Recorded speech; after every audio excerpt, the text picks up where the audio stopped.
Complete Edu. It's all about learning. नमस्कार दोस्तों, मैं मनीष भारी कंप्लीट एजू यूट्यूब चैनल पर एक बार फिर से आपका हार्दिक स्वागत करता हूं। काफ़ी दिलचस्प एक कैबिनेट का केंद्रीय मंत्रिमंडल की तरफ से एक अप्रूवल आया है प्रधानमंत्री श्री नरेंद्र मोदी जी की अध्यक्षता में कि भारत में एनआरए का क्रिएशन किया जाएगा। अब ये एनआरए क्या है? एनआरए नेशनल रिक्रूटमेंट एजेंसी जो कॉमन एलिजिबिलिटी टेस्ट यानी सीईटी को कंडक्ट किया करेगा। तो जैसे ही ये घोषणा हुई भारत सरकार की तरफ से, तो हमारे चैनल पर हमारे जो व्यूअर्स हैं, हमारे जो स्टूडेंट्स हैं, उनके काफ़ी हमारे पास मैसेज आए कि सर अब क्या होगा, क्या आईबीपीएस बंद हो जाएगा या एसएससी ख़त्म कर दिया जाएगा या आरआरबी का बोर्ड जो है वो ख़त्म कर दिया जाएगा। तो इन सभी बातों को हम डिस्कस करेंगे। तो शुरू करते हैं। शुरू करने से पहले वीडियो को एक बार लाइक कर दीजिए, शेयर कर दीजिए अपने सभी फ्रेंड्स के साथ। तो अपने डिस्कस करते हैं, सभी पहलुओं को देखेंगे इसमें अपने। तो सबसे पहले तो मैं बता दूं, एनआरए जो है ये नेशनल रिक्रूटमेंट एजेंसी है। और जो हमारे व्यूअर्स और स्टूडेंट्स के डाउट थे कि क्या आईबीपीएस, आरआरबी या एसएससी ये जो बोर्ड्स हैं ये ख़त्म हो जाएंगे, तो ये ख़त्म नहीं हो रही है। ठीक है, तो बात आती है कि अगर ये ख़त्म नहीं हो रहे हैं तो फिर एनआरए क्या करेगा? जो सीईटी का एग्ज़ाम हो वो फिर कैसे होगा, क्यों होगा? तो देखो, अपने समझते हैं इस चीज़ को। सबसे पहले क्या है कि जो आईबीपीएस है, एसएससी है या आरआरबी है, रेलवे रिक्रूटमेंट बोर्ड, ये जो पेपर कराते हैं ये पहले प्रीलिम्स करवाते हैं। जैसे आईबीपीएस पहले प्रीलिम्स का एग्ज़ाम करवाता है, उसके बाद में मेंस का एग्ज़ाम करवाता है। ठीक है, उसके बाद में इंटरव्यू रहता है। इसी तरीके से आरआरबी में भी रहता है और इसी सेम तरीके से जैसे एसएससी है तो उसमें भी ग्रुप के हिसाब से अलग अलग एग्ज़ाम्स रहते हैं। तो इसमें एनआरए का काम क्या रहेगा?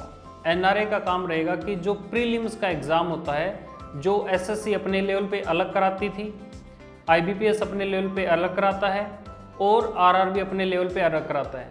तो एनआरए इन तीनों को मर्ज करके, फिलहाल इन तीनों को मर्ज किया जाएगा, भविष्य में अदर चीज़ों को भी मर्ज किया जा सकता है। तो फिलहाल इन तीनों एजेंसियों को यानी कि इन तीनों बोर्ड्स को मर्ज करके इनके जो प्रीलिम्स के एग्ज़ाम है उनकी जगह पर जो एनआरए है वो एक ही एग्ज़ाम करेगा जिसका उन्होंने नाम रखा है सीईटी यानी कि कॉमन एलिजिबिलिटी टेस्ट। तो ये एक ही टेस्ट होगा। ये जहाँ तक उम्मीद है, जैसा कि सरकार की तरफ से नोटिफिकेशन आया कि ये सन 2021 से लागू कर दिया जाएगा। अब इसमें एक इम्पॉर्टेंट चीज़ ये है कि इसके लिए हर डिस्ट्रिक्ट के अंदर एक एग्जामिनेशन सेंटर बनाया जाएगा और ये जो सीईटी का एग्ज़ाम है ये 3 लेवल्स में रहेगा। ठीक है, 3 लेवल्स में, यानी कि जो ग्रेजुएट्स हैं उनके लिए अलग रहेगा, जिन्होंने 12th पास आउट किया उनके लिए अलग रहेगा और जो 10th बेस पे एग्ज़ाम दे रहे हैं उनके लिए अलग रहेगा। ठीक है, इसके अलावा ये 12 अलग अलग भाषाओं में होगा। इसका जो सिलेबस है वो अभी तक डिफ़ाइन नहीं किया है गवर्नमेंट ने। ठीक है, तो जैसे ही सिलेबस डिफ़ाइन हो जाएगा उसके बारे में भी आगे की वीडियोज़ में डिस्कस करेंगे इसके ऊपर। तो ये कुछ इंपॉर्टेंट चीज़ें हैं। तो जो प्री का एग्ज़ाम होगा वो एनआरए करवाया करेगी। ठीक है, सीईटी कॉमन एलिजिबिलिटी टेस्ट। लेकिन जो मेंस का एग्ज़ाम है वो आईबीपीएस अपने लेवल पे करवाएगा, एसएससी जो मेंस है वो अपने लेवल पे करवाएगी और इसके अलावा जो आरआरबी का मेंस का एग्ज़ाम है वो आरआरबी अपने लेवल पे करवाएगी। ठीक है, इसके अलावा अगर आपके और कोई भी डाउट्स हैं तो वो आप हमें कमेंट करके पूछ सकते हैं। इसमें मैं एक और चीज़ आपको बता दूं कि आप जो सीईटी का एग्ज़ाम देंगे वो 3 साल तक के लिए वैलिड रहेगा, यानी कि उसका जो स्कोर है वो 3 साल तक के लिए वैलिड होगा। अब बात ये आती है कि जो सीईटी का एग्ज़ाम है वो साल में कितनी बार होगा?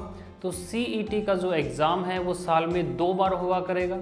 ठीक है, अब यहाँ पर हमें ये समझना ज़रूरी है कि जैसे मान लो किसी स्टूडेंट ने 2 साल में हर 6 महीने बाद इसके 4 पेपर अगर दे दिए, अगर इसके 4 पेपर दे दिए हैं तो उनमें से जिस किसी भी पेपर में उस स्टूडेंट के हाईएस्ट मार्क्स होंगे, जो बेस्ट स्कोर उसका रहेगा, उसको हम मान्यता देंगे।